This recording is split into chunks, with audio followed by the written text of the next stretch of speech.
Hey everybody, Carroll Lynch here. I'm here in my trailer, but I've got the election on my mind. Voting has already begun in many states. Perhaps you've already voted, but if you haven't, and you think of yourself as undecided, I'd like to talk to you about the value of the dollar. Value of the dollar? You mean inflation, right? It has been terrible, and I get that. You might blame the Biden-Harris administration for it. Perhaps you remember the pre-pandemic years under former President Trump as better for your bottom line. But I'm not really talking about that inflation and the inflation over the last 4 years. I'm talking about the value of the dollar.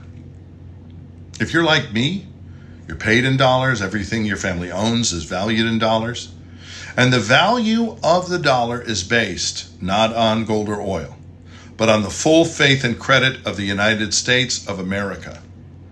I know some of you are afraid that the dollar is not backed by a commodity like gold and silver anymore, and it hasn't been since the 70s. But those commodities only have value because we believe that they do, which is the same as the dollar. The dollar has value because we promise it does. The dollar's value is based on every service, every product, resource, financial institution, every person in the United States. But most importantly, it is also based on the perceived value of our markets and our institutions. The dollar is the largest reserve currency in the world. Every government holds dollars in their treasury because they all want access to our markets.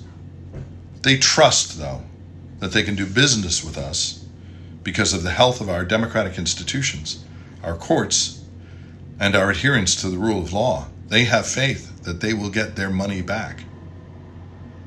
I can't stress enough the impact, the stability of our democratic institutions, and the independence of our judiciary have on our status as a reserve currency and the value of the dollar. The top 5 reserve currencies, the dollar, the euro, the yen, the pound sterling, and the Canadian dollar, are all held because these governments are liberal democracies.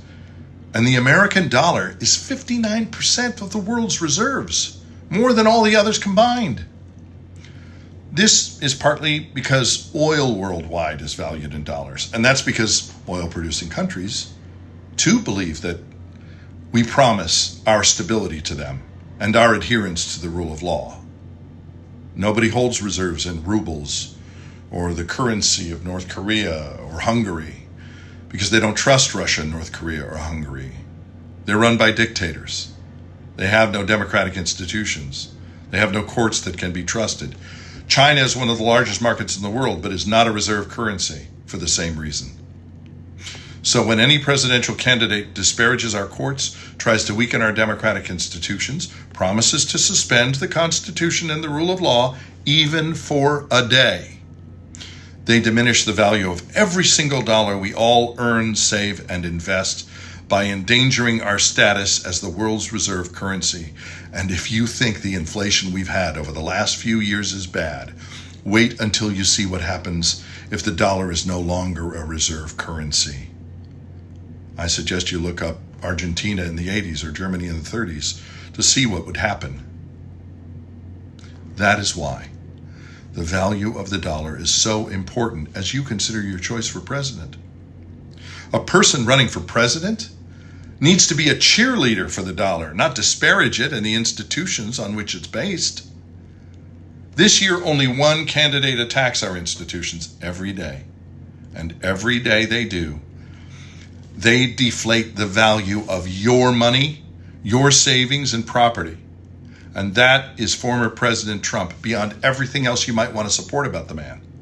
The former president is damaging the value of your money by putting the dollar's status as a reserve currency at risk. And therefore, in my opinion, he's disqualified for the job he is seeking.